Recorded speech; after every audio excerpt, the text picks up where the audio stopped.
you're going through your free agency, right? Yep. And how many teams did you end up chit-chatting with?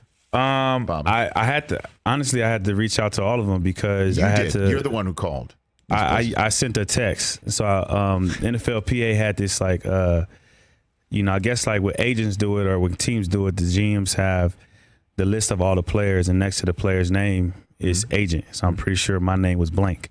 So I got a list of all the GMs, and I text them and just let them know that I was still representing myself and this is how they could reach me.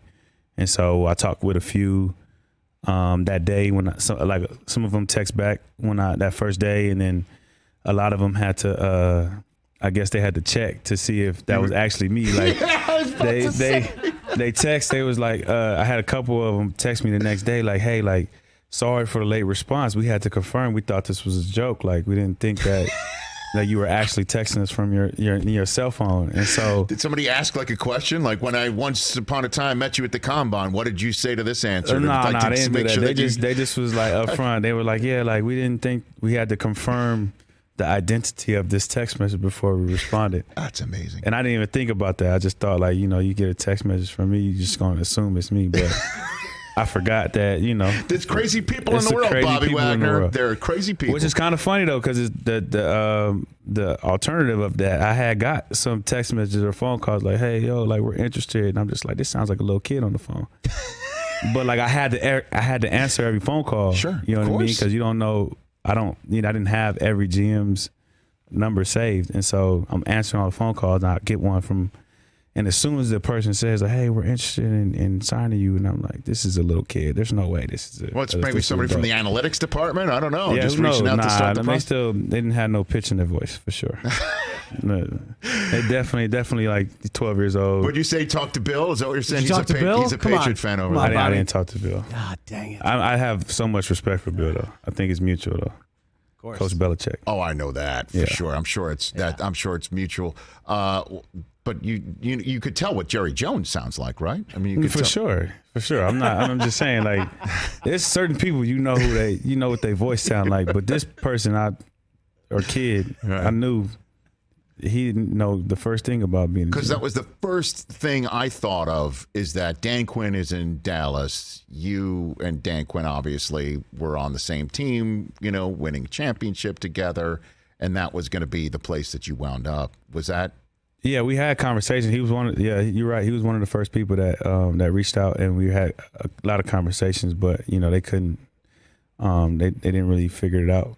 From a financial situation, but also they had other needs that they wanted to address first, and they addressed those needs. Okay, I know you're looking directly at me, but I'm seeing past you to my guy TJ Jefferson, who's a diehard Cowboy fan. He is so upset right now. He just heard you say. It's crazy though, because I'm not really active like so much on social media, but every single day, like, I was getting hit up by Dallas fans and telling me like where I could eat, where I could live, who's been there, how nice would it be to have a star on the top of your helmet. It was. I'm sorry for bothering you, Bobby. All those tweets. That was @2Jiggy. Were any from @2Jiggy? No, I didn't get no @2Jiggy. I got a bunch of burners. I apologize. Yeah, we just really wanted you. That's funny. So when did the Rams come into the picture, Bobby? When did that happen? Rams was kind of always in the picture, to be honest, because obviously we play each other a lot, and so and they know I'm from Cali, so they reached out early on too. But it was the same thing for a minute. They were trying to figure out they had certain needs that they wanted to address and things of that nature, and I was in a position where I was patient. I wasn't like in a rush to try to sign somewhere, because I knew like I'm hoping that wherever I sign next was going to be the place I spent majority of my career as I wind this thing down. So I wanted to take my time and make sure that I picked the right place, and who doesn't want to come home?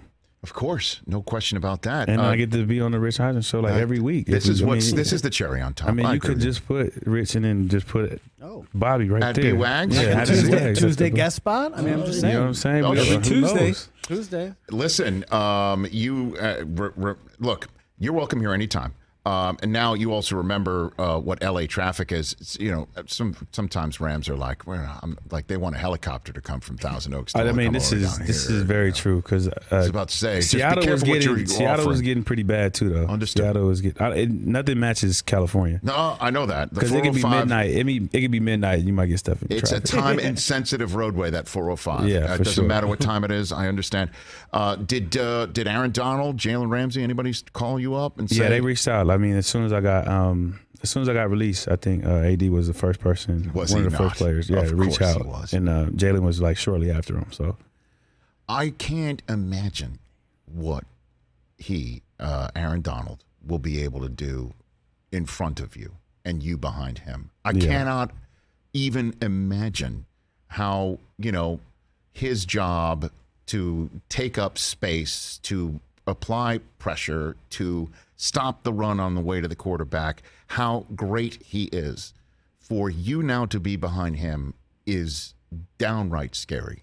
I'm excited. I'm excited just thinking about it because I again, he's a guy that I've watched, for a lot of years because we play each other so much, and I watch film on him too, and so I see the way that he plays and moves and things like that, and how he takes up blocks, and I know that I'll be able to read off of that and play off of that really well. And so just the idea of being able to do that, and it's not just him. Like there's so many different weapons on that D line, right. And to be able to play behind that and read and feel and get into a flow.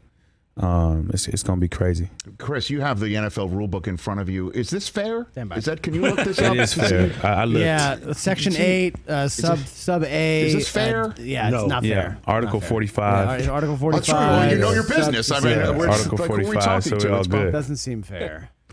It doesn't. It does not seem fair. Although as a Rams season ticket holder, very happy to have you here. Very happy to have you here, Bobby. I'm not applauding. I'm angry. Okay? I'm just a Cowboy fan. I think we played Dallas this year too. I think. Oh, gee, Bobby, I'm just making sure. I'm just making sure. Well, I know you played twice. Hey, you watched all the way to the end. Thanks for that. Watch more right here.